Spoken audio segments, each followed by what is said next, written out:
And the drivers competing this weekend. Welcome along if you're joining us on the Karting Defined International Raceway. This is the last round of today already. Third qualifying heat for the senior category, as we had two previous winners in this class, Julian Kamen and Sam Balota, who can take another victory this weekend to get the weekend started on a strong note. More than one driver can achieve such a performance. One of them being Eli Goldstein, starting from pole position, as he was one of the fastest in the qualifying practice earlier this afternoon. He's going to have Eliano Couture by his side, Ilils Prevost and Keanu Wellens on row number 2. Row number 3, Enki Kalteren and Edouard Gurcia. Then we have Simon Lacroix and François Delati, followed by Tristan Krohn and Nicolas Mick, Mace Muller and Marco Lo Piccolo. Row number 7, Olivier Faye and Chester Kiefer, Alessandro Todiska and Tobias Norman, row number 8. Berit Vandenburg and Alex Moore, row number 9. Row number 10, Rémi Commissaris and Annabelle Briand. Row number 11, Gaëtan Stenstert and Wood de Reder. Row number 12, Reis Neyburn and Marcus Glum. Then we have Denis Baumann, Paul Leitem, Solang Knoll, Quentin Annuler, Nolan Dubois, Ruby Verlinden, Léolivius Weber and Milan Marzak.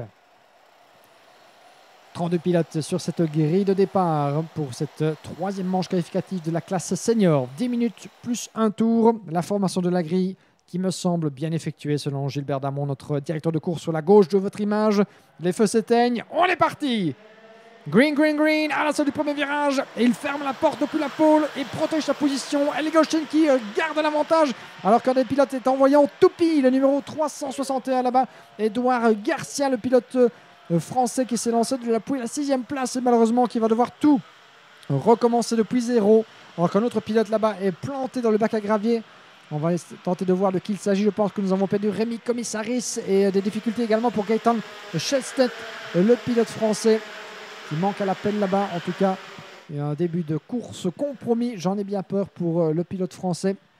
Effectivement, nous avons perdu en cours de route donc Gaëtan Stenstedt, qui s'est lancé depuis la 22e place et qui a dû mettre pied à terre à l'extérieur du virage numéro 2. On y reviendra d'ici quelques instants. Le premier tour de cette manche qualificative, il faut se placer, il faut éviter de commettre une erreur évidemment, il faut voir et où vous placez les roues, afin d'éviter de compromettre toute entame de week-end.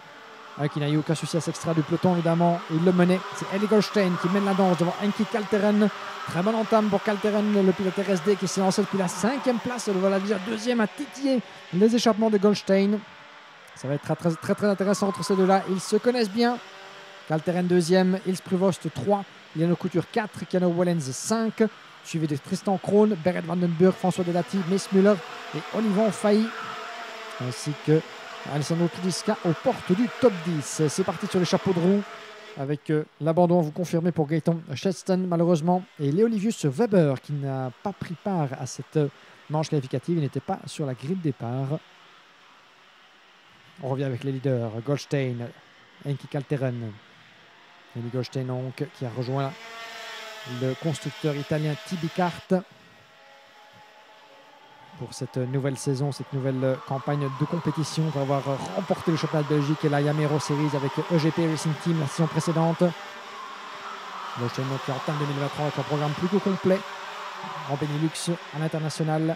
On l'a vu, on s'en souvient, la saison précédente, fin octobre, à Marseille, pour la 2e édition des FIA Motorsport Games, les Jeux Olympiques du sport automobile, où il a plus que brillé, ramenant la médaille d'or pour la Belgique dans l'épreuve Oka. C'est sa première apparition au volant de châssis Oka de la catégorie, après avoir disputé il y a quelques saisons le trophée Académie de la FIA, mais c'était en Oka Junior à l'époque. Mais les disciplines évidemment où Eli Goldstein c'est le plus illustré ces dernières saisons, c'est bel et bien les catégories Yamé. Il est occupé à faire tout autant. Débuter cette saison sous les chapeaux de roue.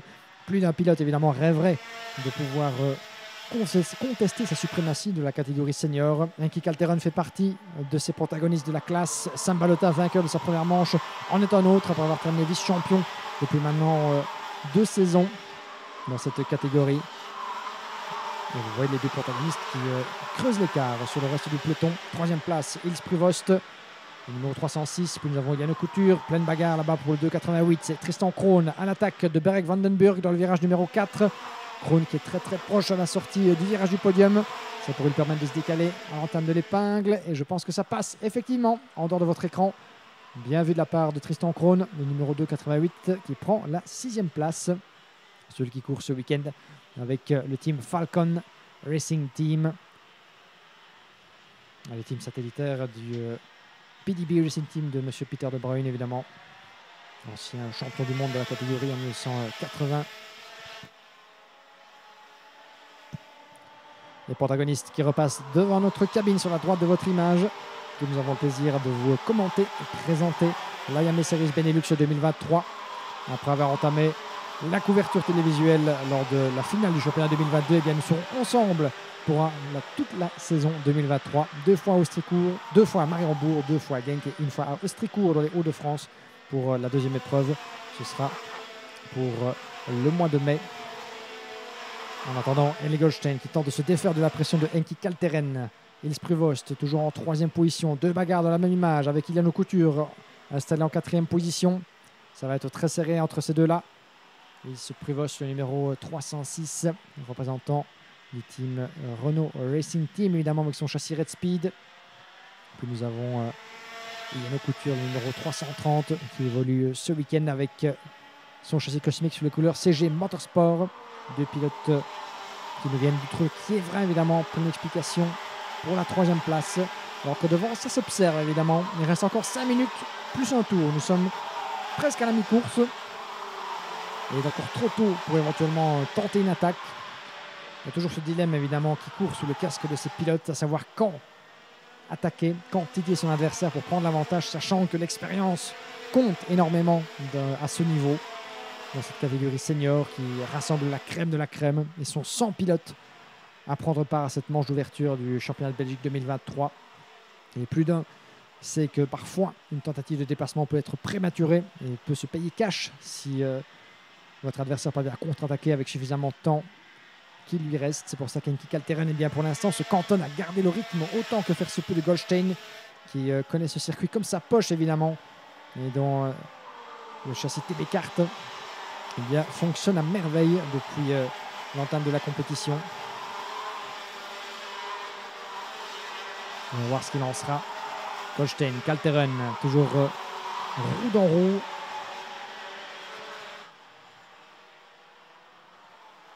À la sortie du virage numéro 4, ça s'observe. Goldstein, Kalteren, Iliano Couture, Ils Prevost, c'est votre top 4 pour l'instant. Puis nous avons Tristan Krohn qui continue de remonter de bien belle manière. Tristan, il est désormais 5e, le pilote du Falcon Racing Team, en dehors de votre image. Il a pris l'avantage sur Beren Vandenburg, François Delati, Olivan Fay, Annabelle Briand qui se ferait un passage en 9e place devant Alessandro Tudiska. Dans le reste du classement, Simon Lacroix 17e. Et nous avons toujours Gaëtan Schlenstedt, le seul pilote à avoir dû se retirer de cette 3e épreuve de la catégorie senior. On sent évidemment que après une entame pour le moins très très chahutée lors de la première manche, avec une luminosité qui tend de plus en plus à baisser ici sur le karting des Freins, c'est logique. Il est actuellement presque 18 h ici même à Mariembourg. On distingue encore assez clairement le tracé sur votre écran. Il semble-t-il un drapeau mécanique qui semble se préparer depuis le bord de piste. Effectivement, Gilbert Damon, notre directeur de course, on a décidé ainsi. Je n'ai pas pu encore voir le numéro concerné. Voilà, le numéro 384 qui se voit présenter un drapeau mécanique, donc un drapeau noir avec le rond de disque orange. Le 384. On va voir où il se classe dans notre hiérarchie. Voilà, il s'agit de Alex Moore, le pilote allemand, qui est en 23e position. Ça signifie en tout cas que quelque chose ne tourne pas rond sur son châssis. Et serait-ce peut-être un pare-choc en partie défait. Une pièce mécanique qui vole au vent et qui pourrait se détacher et créer une situation dangereuse pour un autre compétiteur. Avec ce drapeau mécanique une fois brandi, le pilote a 3 tours pour rejoindre les stands puisqu'il est déclaré plus apte à courir dans des conditions suffisamment sécuritaires. Alors que pendant ce temps-là, avec 2 minutes encore à courir plus un tour, on revient avec les leaders. 2 dixièmes désormais entre les deux. À l'avantage toujours de Goldstein, Henki Kalteren 2e. Il y a le Couture, Ils Prevost qui continue de s'observer au 3e et 4e rang. Tristan Krohn, pour l'instant, un top 10 relativement étiré. Au niveau des temps autour, Ellie Goldstein a tourné en 55,8, 6 centièmes de mieux que Henki Kalteren. C'est évidemment trop infime pour parler d'une véritable différence qui lui permettrait de creuser l'écart. Ellie Goldstein. Je citais des cartes contre le châssis Esprit du team RSD. Châssis Cosmique, toutes mes excuses. Cosmique Esprit évidemment, des produits de l'usine OTK. Mais ce sont bel et bien des châssis cosmiques utilisés par le team RSD. 3 dixièmes, presque et demi. Avec un écart qui tend à légèrement augmenter entre Goldstein et Kalteren. Pas suffisamment pour encore se reposer sur ses lauriers pour Ellie Goldstein, qui reste attentif évidemment. Ne pas la jouer trop agressive. Plus vous escaladez les vibreurs, plus vous perdez du temps. La clé, c'est d'être fluide, c'est d'être régulier, d'avoir une conduite souple. Je ne révise pas mon code de la route, je vous assure. C'est plutôt de pilotage qu'il faudrait parler ici. Un pilotage le plus équilibré possible entre performance et fluidité dans les à-coups. 55,9 pour Goldstein, 55,9 également pour Kalteren. Un écart qui se maintient. Il reste encore 25 secondes, ce qui signifie qu'avant même la fin de ce tour, eh bien, on partira pour la dernière boucle déjà de cette manche qualificative. Le 337 à votre image, François Delati qui met sous pression Tristan Krohn, le pilote Falcon. À la sortie du virage numéro 4, c'est une bataille pour la 5e position. De retour avec les leaders. Goldstein, Kalteren, où peut-il trouver l'ouverture? Où peut-il trouver l'ouverture, Henki Kalteren, dans ce dernier secteur, celui de l'escargot? L'enchaînement du dernier virage, la descente vers la dernière courbe à droite avant la remontée devant la passerelle des mécaniciens sur votre droite. C'est là que se trouve le parc fermé. Et le panneau du dernier tour. Un ultime coup d'œil derrière lui pour Ellie Goldstein. Où est Henki Kalteren? Eh bien, il n'est pas loin, mon cher Ellie. Il n'est pas loin, 2 petits dixièmes. Et on peut s'attendre sans doute à une ultime estocade de la part de Kalteren, qui a trop donné jusqu'ici pour rester derrière et juste se contenter d'observer. Évidemment, à ce stade, on ne fait que débuter la compétition. Et une 2e place avec son pesant de points est toujours un excellent résultat à prendre. Ça vaut mieux qu'éventuellement aller se frotter les roues là-bas dans l'épingle. Goldstein qui sort bien, qui ne laisse aucun espace évidemment. Henki Kalteren qui en retour ne lui laisse aucun répit. Mais à ce stade, ça va certainement terminer dans cet ordre. Il y a évidemment un ultime freinage dans le dernier virage. On va rester avec les 2 leaders. Sait-on jamais que Kalteren tenterait éventuellement une dernière manœuvre? Et vous voyez que Goldstein n'est pas tranquille. Et Kalteren qui pourrait peut-être ressortir. Non, puisque Goldstein ferme la porte en sortie de l'ultime courbe. Ça va se jouer à rien. Mais finalement, il l'empoche, cette victoire de justesse. 7 petits centièmes de seconde sur Henki Kalteren. Le pouce est levé. C'était de la belle bagarre, un beau duel, good racing, semble dire Ellie Goldstein sous son casque. Il aura fallu tenter, il aura fallu y aller pour Henki Kalteren qui a titillé son adversaire jusque dans les derniers instants. Une très bonne sortie, il a croisé la trajectoire juste avant la passerelle, mais évidemment avec toute l'accélération, le pied dedans pour Ellie Goldstein, c'était sans doute un peu trop court pour Kalteren, un tour en plus peut-être pour le pilote RSD, et c'eût été suffisant pour porter une attaque sans doute décisive. Mais en tout cas, un premier avant-goût de ce qui nous attend entre les protagonistes de la catégorie senior. On termine donc cette journée, chers amis, par une victoire de Ellie Goldstein, le représentant du team TD Kart. Belle victoire devant Henki Kalteren, Ilse Pruvost qui termine en 3e position devant Iliano Couture, Tristan Krohn 5e, François Delati 6e, suivi de Annabelle Briand, Beren Vandenburg, Olivan Failly et Kiliano Wellens. Votre classement qui va apparaître d'ici quelques instants avant que l'on se quitte tout doucement. Mais on se retrouve évidemment sans plus tarder demain. Voilà votre classement complet de cette manche qualificative opposant les groupes E et F. Victoire d'Ellie Goldstein devant Henki Kalteren, Ilse Pruvost, Iliano Couture 4e, suivi de Tristan Krohn, François Delati, Annabelle Briand, Beren Vandenburg, Olivan Failly, Kiliano Wellens en dehors du top 10. Nous retrouvons Mace Müller, Marc Lo Piccolo, Tobias Norman, Alessandro Tudisca, Milan Marzak, Marcus Glum, Edouard Gursa, Chester Kiefer, Wood de Raider, Nicolas Simic au 20e rang, suivi de Simon Lacroix, Race Newburn, Denis Bouman, Nolan Dubois, Quentin Hanoul, suivi de Paul Leitem, Rémi Commissaris, Sonat Noll, Ruby Verlinden et 2 pilotes qui manquent à l'appel, Alex Moore, qui va être justement, entre guillemets, secouru. Il s'agit de Gaëtan Stenstedt, le pilote français, qui est ici, on va dire, ramené à bon port par notre équipe, par David et toute l'équipe de dépannage de IAME Belgium. Manque à l'appel également Alex Moore et Liviu Weber, le pilote allemand, qui n'avait pas pris le départ de cette dernière manche qualificative de la journée. Le temps pour les pilotes de repasser par la traditionnelle pesée et le parc fermé, de analyser évidemment les résultats de cette première journée, de faire le point, d'apporter les différents feedbacks des comportements de leurs cartes respectifs, de reprendre des forces également. Et on se retrouvera, chers amis, pour un programme qui s'annonce aussi copieux qu'il sera passionnant demain, samedi, avec toujours les mêmes catégories junior et senior, pendant que les derniers pilotes sont ramenés à bon port du côté du parc fermé. On vous donne rendez-vous demain en live sur la page Facebook officielle de IAME Belgium, sur le site de la IAME Series Benelux et sur la chaîne YouTube de la compétition. À partir de 9h30, nous serons en live. Première course de la journée, il y en aura 20 au total sur le coup de 9h40.